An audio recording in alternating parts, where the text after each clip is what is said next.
Hey guys, welcome back to another missing person case. Today we're going to be discussing 33-year-old Sharon Ivy Jones. Went missing on September 22nd of 2002. She would be around 51 years of age.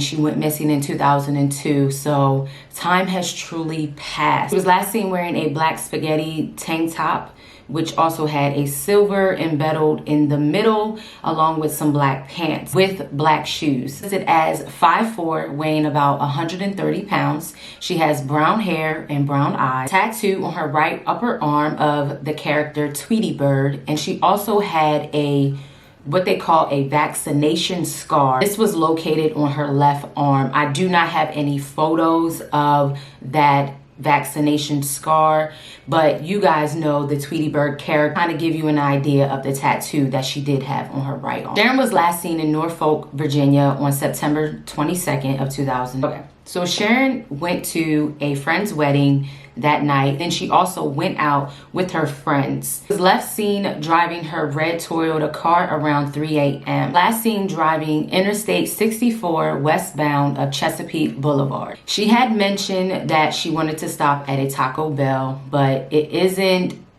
there isn't any concrete proof if she in fact went to Taco Bell after driving from the wedding. Time of her disappearance, Sharon was also a mother to a 2-year-old daughter. Also attended Norfolk State University. She was also a teacher's assistant at the Lynn Haven Elementary School. Sharon's child's father got worried when she did not come to pick up their daughter, and it has been listed that Sharon was a devoted mother and she always made her way to her child, and she would never just abruptly not tell him nor her family if she wasn't coming somewhere, of course, to pick up her daughter or just anything in general. So when Sharon's parents did not get a hold of her, they went to her apartment. And when they got to her apartment, her vehicle was parked in her assigned parking spot.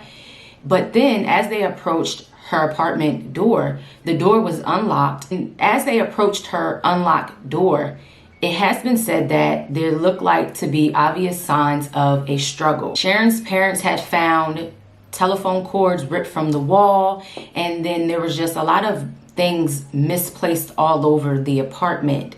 But they did find her clothes that she did have on the night of the wedding, but none of her personal belongings were touched, nor was her bank account accessed at all. Sharon's parents would travel back and forth from New Jersey to Virginia to search for her, along with her sister. But sadly, in 2003, Sharon's sister would later die.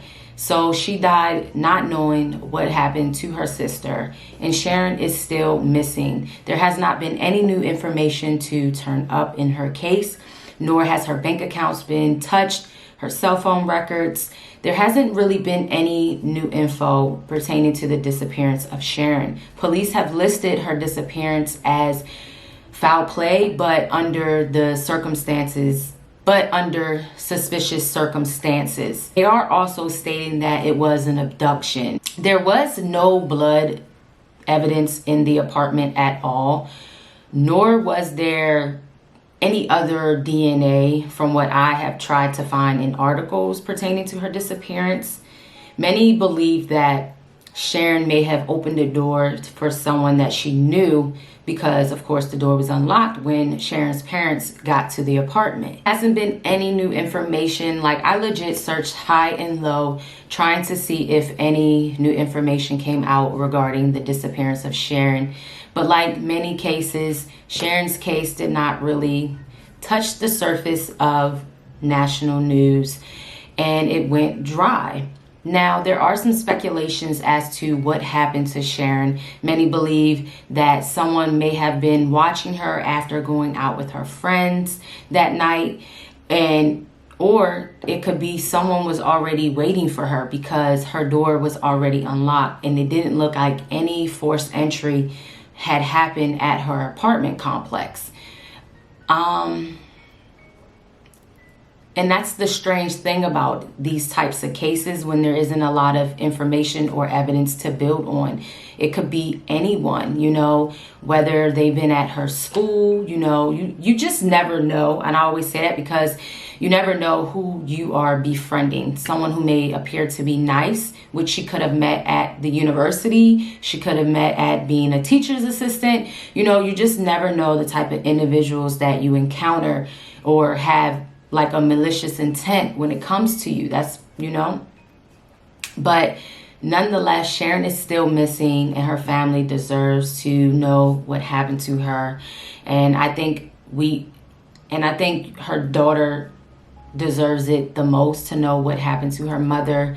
That is Sharon Ivy Jones' story. I'm sending her family love and light, and I do hope that new information turns up regarding the disappearance of Sharon. So guys, until the next video, I will see you.